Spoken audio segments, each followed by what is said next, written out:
Hi everyone, I am Nastya Gardilova, and this is part of the onboarding training series for Enough is Enough programs. We're going to talk a little bit now more specifically about working with colleges and universities as partners, working with these institutions and recognizing their needs, and working with college and university populations. For folks who are more familiar with working with these institutions, this may be a quick refresher, but for those who have worked maybe in communities before or worked with middle and high school students and institutions, but not so much with colleges and universities, I recommend really having a think before you dive in and start your outreach about some of the specific barriers, realities, needs, and expectations of these partners. It's important when trying to build any type of relationship, of course, to understand their priorities. And I think sometimes with colleges and universities, this can be a little bit tricky because they are balancing so many different priorities and needs. I've had EIE providers call me and say, I don't understand, this partner was really down for X programming and I've suggested Y, which to me is a natural next step, and they're really hesitant and really reluctant to engage with me on Y programming. Both work towards improving campus culture and the safety of students and educating students about sexual harm. So I don't really understand why they were here for one but not the other. And I think it's really important to remember that there's a lot going on behind the scenes. Colleges and universities are thinking about yield, they're thinking about alumni donations, they're thinking about media portrayal, they're thinking about rankings. So oftentimes when you're considering perhaps an outreach strategy or a proposal for a specific type of strategic programming, thinking about it through their lens and their language can be particularly successful. So for example, not only is doing this prevention program going to be really good for your students in the long run, it's also going to set you apart as a leader in the fight against sexual harm on college and university campuses. So really positioning themselves as forefront in the conversation, because unfortunately we are still, of course, battling with the misconception that more programming, more prevention work, more discussions about resources might indicate that this problem is bigger here than in other places. Now, even if, for example, the Title IX coordinator that you're working with doesn't believe that and understands that that actually demonstrates a commitment rather than an issue, a lot of the parents, the families, the students themselves, the incoming prospective students might still have that kind of misguided opinion. So the schools, the administrators, they are battling with these dual needs to make sure that their reputation is upheld, to make sure that they are still getting the kind of prospective students and the applications and the numbers that they want to be getting for their admissions office. But still doing right by the students on the ground. So kind of understanding some of these lenses that they're looking through different proposals and different partnerships with is going to be important. And that even goes for developing a relationship and developing trust. Some institutions can be really reluctant to let an outside party in and to give them kind of more private or harmful information that might leak to the press. I think especially in the last, kind of 10 years or so, there has been a lot of student organizing and a lot of schools have been named and shamed for this issue in particular. So there is still a lot of hesitance around, oh, if we really share kind of some of the ins and outs behind our decision making, some of the ins and outs behind our campus climate survey data, what we're doing with it, where could this go? What longer term consequences might this have for us as an institution. So kind of keeping some of these realities in the back of your mind as you're building partnerships and as you're proposing different types of enough is enough work is going to ultimately make it more successful for you. I think coming from rape crisis programs as well, it can be hard for us to conceive of colleges and universities as having limited resources, particularly from kind of a nonprofit CBO standpoint, looking at a big institution and grappling with the fact that they don't have enough money to do X or Y or Z can be sometimes difficult. But at the same time, Oftentimes schools do indeed have limited resources for this issue or for other issues like it. A lot of donations are made very, very specifically. So if your campus partner is saying, I'm sorry, we don't have the money right now to purchase this evidence-based curricula, but they're simultaneously redoing their library or building a new sports hall, that does not mean that they don't care about this issue. They likely got a very targeted specific donation that only allows them to use this kind of new influx of money for a specific thing. So honestly, it really often depends on kind of the president and the administration's commitment to this issue, how much money is funneled through it. Oftentimes a little bit more funds are dedicated after a more publicized issue or after a big change, but increasingly we are seeing schools commit more and more time and money and programming to addressing campus sexual assault. So it's important to kind of route a lot of what you're suggesting through this lens as well.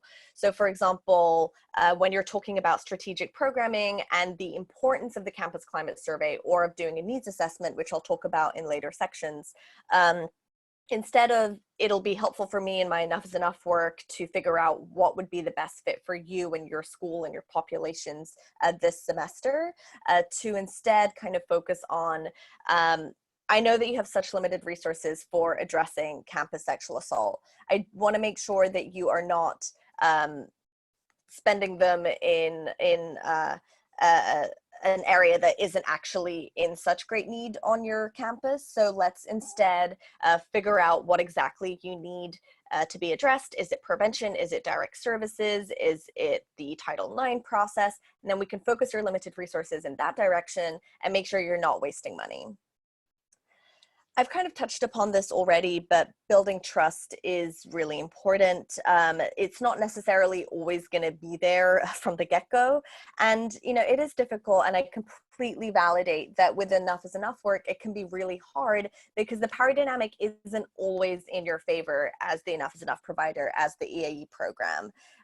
While you are required to partner with colleges and universities, you want to make sure you're meeting your deliverables, you want to make sure that, you know, your quarterly reports are full of robust programming and lots of different types of sustainable ongoing prevention work and a really good systems advocacy and direct services work. Schools are recommended but not exactly required to partner with programs.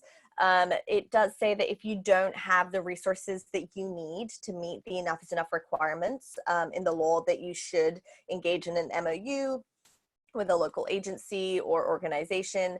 But as a whole, it's not kind of as followed up on, I guess. There aren't you know, funders checking every quarter if you have or have not done X amount of programming with a partner agency. So I definitely recognize that it can be really difficult.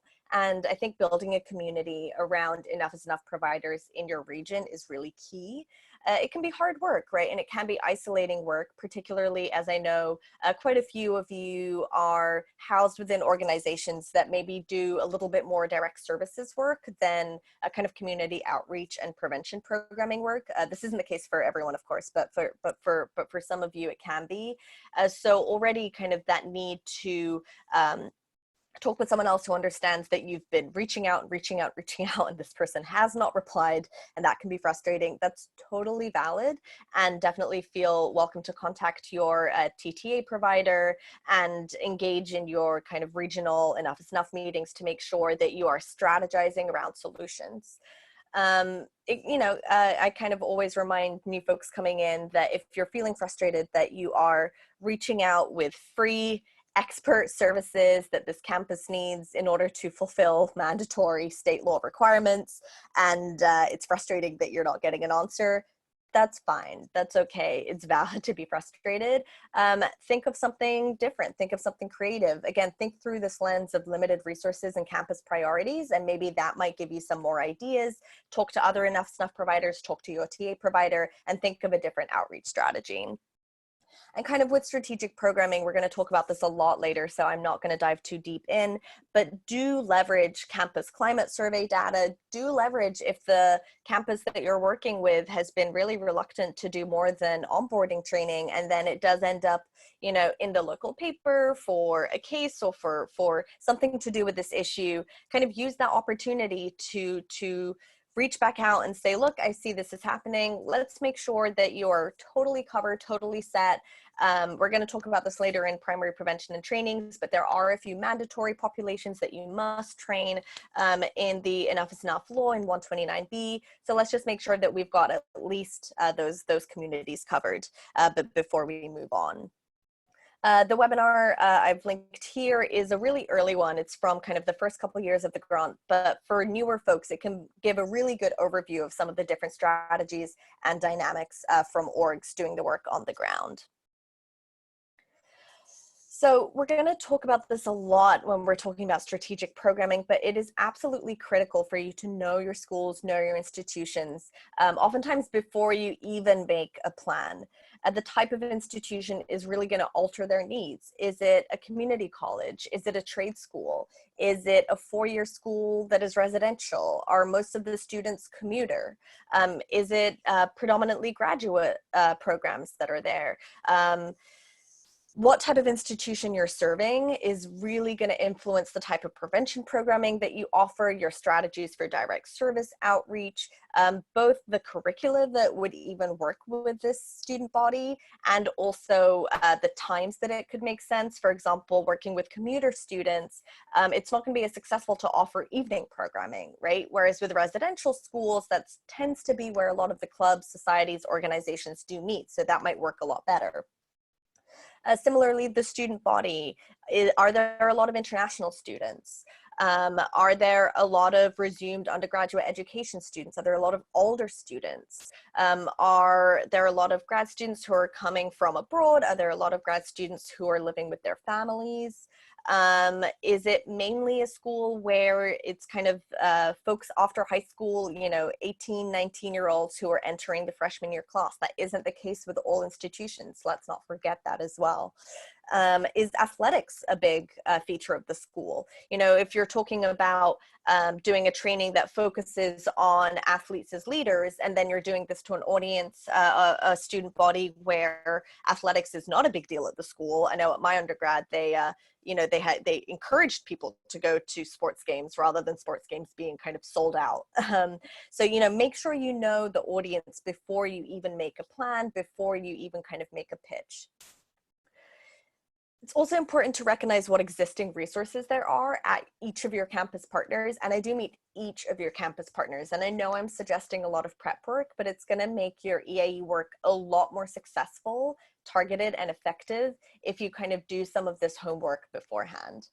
So when I mean existing resources, I mean, is there a sexual assault advocate on campus? What are their confidential resources?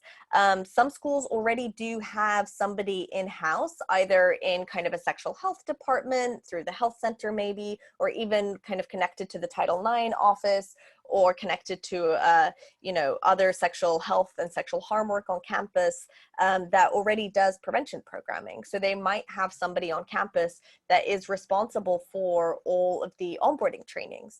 That does not mean that there isn't an opportunity for you to partner, but maybe that means that you focus more on ongoing trainings or on specific topics or on kind of specific trauma expertise or other kind of EAE topics that you think could really add to the programming. With existing resources as well, it's important to think through some of the response resources and to really try and get a gist of how committed has the school been to diverting funds, programming, and resources to the issue of campus sexual assault. I can give you a good temp check on where the school is and how aware the student bodies might be about this issue. In terms of campus culture and student organizations, this is really connected as well. Find out, is there maybe already a student activist organization that is focusing on campus sexual assault?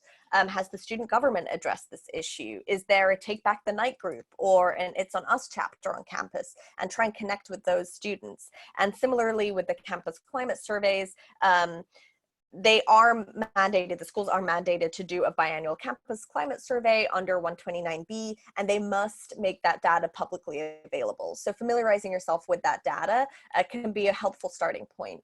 It's often not the be-all end-all, as schools are still struggling to get high rates of participation in a lot of their campus climate surveys.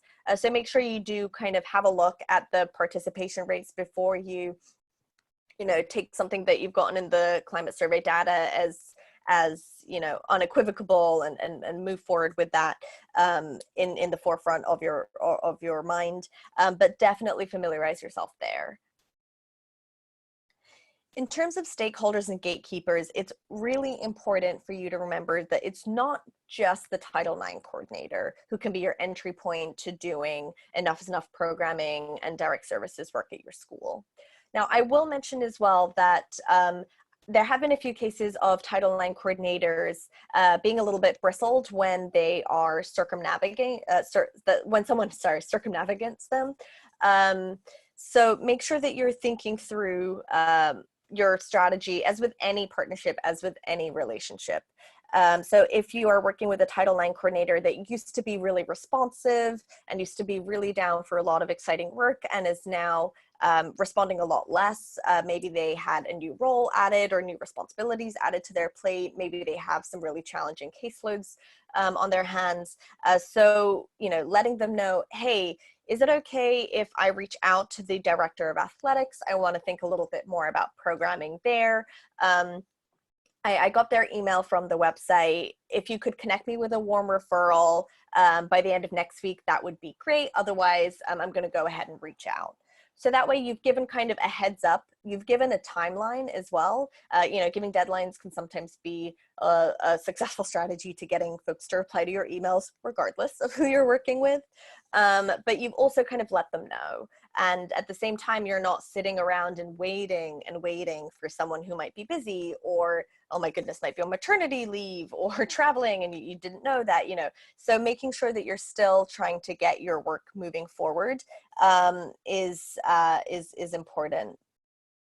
So in terms of some other stakeholders and some other gatekeepers, here are just a few ideas, but really partnering with different entry points throughout the campus community is going to be your most successful strategy to infiltrating different levels and reaching people who you might not reach through different kind of entry points anyways. So if you're only working with a Title IX coordinator, for example, you're either going to be training,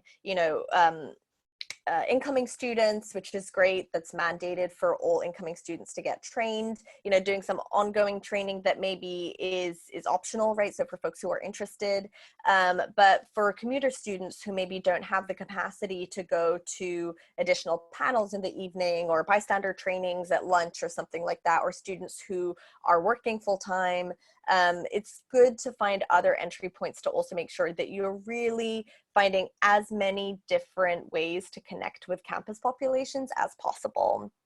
So if your school does have a women's center, a gender resource center, an LGBTQ center, I know that this is often only the case at kind of more resource schools, but it is a good idea to connect with them if they exist. In athletics department, as I've mentioned, we'll talk a little bit more in primary prevention and trainings about training different communities, but working with faculty, I found that working with heads of department to then train faculty in their department meetings is one of the more successful strategies. If there are international students at your campus, connecting with the international students office, they always have all the information of all the international students because they have to be in touch with them regularly about kind of immigration needs and visa issues. Connecting with deans, connecting with counseling services, if your school has that, that's a really great way to kind of make sure that you're not only relying on one person or one department to get to know different programming opportunities within your campuses. Don't forget as well that students can be gatekeepers themselves. I think oftentimes in campus sexual assault work, not just in New York State, but in general, we sometimes lose sight a little bit of the fact that, we're trying to serve the students and they are the experts in their needs. They are the experts in their lived experiences. So in twofold ways, don't forget to connect with students directly about your entry points. Firstly, students are absolutely gatekeepers themselves, like I've said. So if you are working with a student leader, they are much more likely to get folks to come to a training that they are co-developing with you or co-presenting or co-sponsoring, and then if you just kind of put up flyers yourself around campus. And similarly, students know who the gatekeepers are.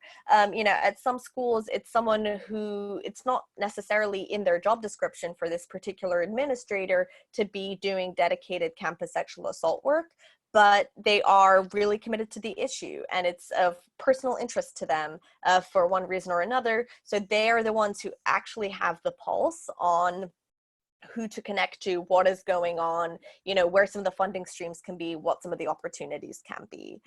So really getting to know the students and asking them and also partnering with them directly. So student leaders, government, if you do have gender resource centers to kind of connect with student staff, if there are student staff that work there, different student groups and activist groups, organizations. And if you do have a coordinated community response team at one of your campus partners, to connect with a student rep there. And finally, I want to touch in this section on MOUs. MOUs are really important. They can really support longer term work. They're particularly helpful with turnover on both sides. So if you are an incoming enough coordinator and are taking, taking over the role and the responsibilities of someone who has left, having an MOU is helpful not only to guide you in terms of understanding each of your campus partners' needs and expectations, but also to reestablish that relationship with each of your campus partners. So, you know, reaching out because you have an MOU and you want to create and decide upon programming for the coming year is a lot easier than kind of starting from a cold call all over again. Similarly, at institutions, there is also a lot of turnover. So if you have a new Title IX coordinator coming in or a new head of the LGBTQ Resource Center, and they already know that there is an MOU in place with your organization or with your rape crisis center, that's going to set them up to kind of expect to be meeting with you, to expect to be collaborating with you, and is going to be a really great kind of introduction into the partnership to get going. It has been difficult for some programs to agree upon MOUs, and you know, a couple things there. Firstly, you know, like we did talk about a few minutes ago, some schools are struggling still with trusting outside partners, with signing contracts with outside partners, and that's totally fine. With those schools, sometimes it can be a good idea not to start with an MOU suggestion from the get-go, you know, handshake contract, but to develop that relationship first. So maybe just starting with a meeting, talking about some of the programming that you can offer, why you think it would be good for this specific school and their communities and their needs from the research that you have done, to kind of make a plan. And, you know, let's start with doing like 4 trainings this semester for these communities. That's what you've said is kind of the greatest need, and let's see how that goes. I'll get evaluations. And then, you know, maybe just for the time being, you sign a more informal letter of agreement, just so that you've got something there to document the partnership, but you're not kind of going through kind of all the dotting the I's and crossing the T's of a formal memorandum of understanding. And then, you know, maybe at the end of that semester, you revisit it. Maybe it's annually. I'll talk later about suggesting annual review meetings, but if you're working with a school where you don't yet have a signed MOU, you just have a letter of agreement, that's a great thing to bring up at your annual review meeting for kind of recommendations for growth or next steps for the coming year. Certainly moving towards an MOU for some of the positives I named a few minutes ago is a good idea. And there is an older webinar and also a model MOU doc that folks are welcome to check out to get some more support there. I'll also mention quickly that getting a signed MOU with a school might take a lot of time for some folks. It really depends on the kind of structural setup of each institution. Some of the CUNYs and SUNYs, for example, some of them have centralized structures. So the Title IX coordinator that you are working with might actually not have the authority to sign the MOU. It might need to go up through the chain of command to CUNY Central, for example. That takes a while, understandably. So don't get discouraged if you have proposed an MOU, your partner seems excited and down, but it's been even a few months. That has happened, that does happen, and that doesn't mean that, you know, you need to stop all your work.